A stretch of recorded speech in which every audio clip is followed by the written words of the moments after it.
Bonjour tout le monde. Salut tout le monde. Aujourd'hui, je suis avec Prosper, qui est professeur de Vinyasa.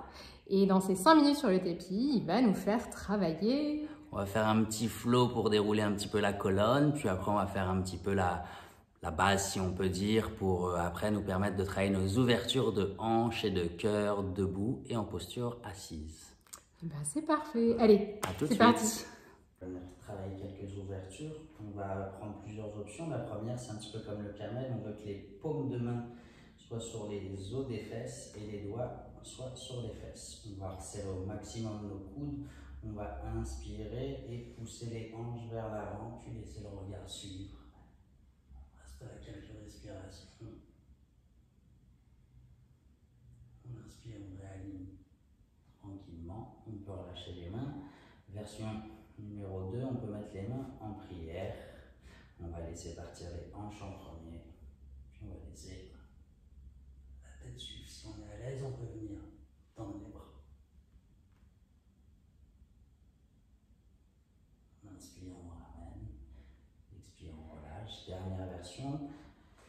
On va glisser les mains le long des cuisses. Ce qu'on va vouloir du coup, c'est retrouver cette sensation des omoplates toujours qui se fixent. Et là, ce qu'on fait, c'est qu'on laisse les mains descendre. Sentez les omoplates fixées au maximum. On inspire, on revient tranquillement. On va venir à quatre pattes et on va commencer par ce qu'on appelle l'antéversion. C'est quand je sors les fesses et je fais tomber le nombril au sol. Et là, on va sentir après les abdos qui vont se creuser. Plexus solaire, poitrine, on éloigne les épaules des oreilles et on rajoute l'extension de la nuque. On va repartir du menton, on va garder les fesses sorties le plus longtemps possible, le menton vient se coller à la poitrine, le haut du dos s'aplatit, s'arrondit, le haut des abdos s'aspire, le milieu, le bas, et là on a la rétroversion du bassin.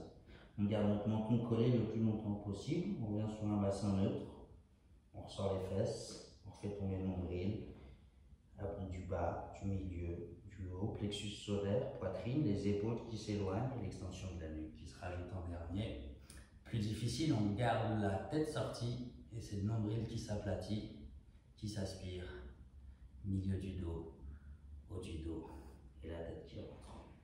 On garde le menton collé, dernière rétroversion, le bassin s'aplatit, les fesses sortent, nombril tombe, les épaules qui s'éloignent des oreilles et l'extension. La tête, on peut retourner nos orteils, on ramène les fesses vers les talons, on pousse dans les mains, les genoux se décollent, les jambes vont se tendre lentement, doucement en chien tête en bas, on n'est pas obligé de tendre encore les jambes. On inspire, on vient sur une planche lente, on expire, on retrouve notre quatre pattes, donc les genoux s'alignent avec les hanches et on repart. On peut le complexifier si on souhaite en rajouter une petite flexion des bras dans la transition planche. Quatre pattes. Et la version un petit peu plus difficile, c'est lorsque les avant-bras se déposent au sol. On en fait un dernier. On trouve le rythme qu'on veut, on reste dans notre chien tête en bas. Et là, on va venir inverser, on va sortir la tête, on va regarder vers les mains, on va pousser très fort dans les paumes de main. Les hanches se rapprochent des cuisses, les jambes se fléchissent. Je viens dans un quatre pattes avec les genoux qui frôlent le sol, je tends les jambes, je retrouve ma planche et je repars dans mon chien. Et on repart sur le même rythme. Pareil, si on veut le complexifier un petit peu, on peut rajouter une flexion des bras, on laisse les coudes serrés le plus possible, on retrouve la planche et notre chien tête en bas. Dernier. On peut, si on veut déposer les avant-bras, c'est un petit peu plus engageant. Et on retrouve notre chien tête en bas. On reste ici pour quelques respirations, on écarte bien les doigts. Les mains de chaque côté du pied droit qui rejoint le pied gauche.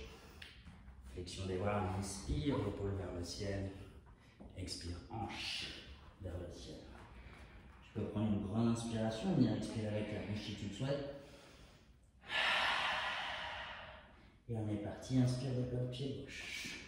Ramène le pied entre les mains. Redresse dans une grande fente. Bras gauche derrière, bras droit devant. Inspire, réaligne et viens en guerrier 2. Même consigne, on vérifie que nos talons soient alignés. On fait attention à l'alignement de nos hanches, notre genou bien au-dessus de l'orteil. Retourne ta paume gauche et renverse ton guerrier. Inspire, dépose le coude, gauche genou, gauche et envoie le bras droit vers le devant de la salle. Inspire, reviens dans ton guerrier 2, tends ta jambe avant, laisse la hanche reculer, la main gauche avancer et prends ton triangle. Attention à la hanche droite, il ne faut pas qu'elle se ferme. Inspire, retrouve ton guerrier 2. Ferme le pied derrière pour venir en guerrier 1. Si tu as besoin de resserrer, n'hésite pas. On vient fixer les mains derrière. On fixe les omoplates. On inspire, on exagère la cambrure et sur l'expiration, tête au sol, bras vers le ciel. Et on respire tranquillement. Version un petit peu plus challengeante. On inspire, on ne redresse que le buste. On charge son pied gauche. On retourne le talon droit vers le ciel et on prend son guerrier 3. Et on revient en guerrier 1. Les bras peuvent se replacer, puis se déposer de chaque côté du pied gauche. Le pied gauche rejoint notre pied droit et on part dans notre vinyasa. Inspire, épaule vers le ciel. Expire. On est là pour 2 ou 3 respirations. N'hésite pas à souffler avec la bouche si tu le désires.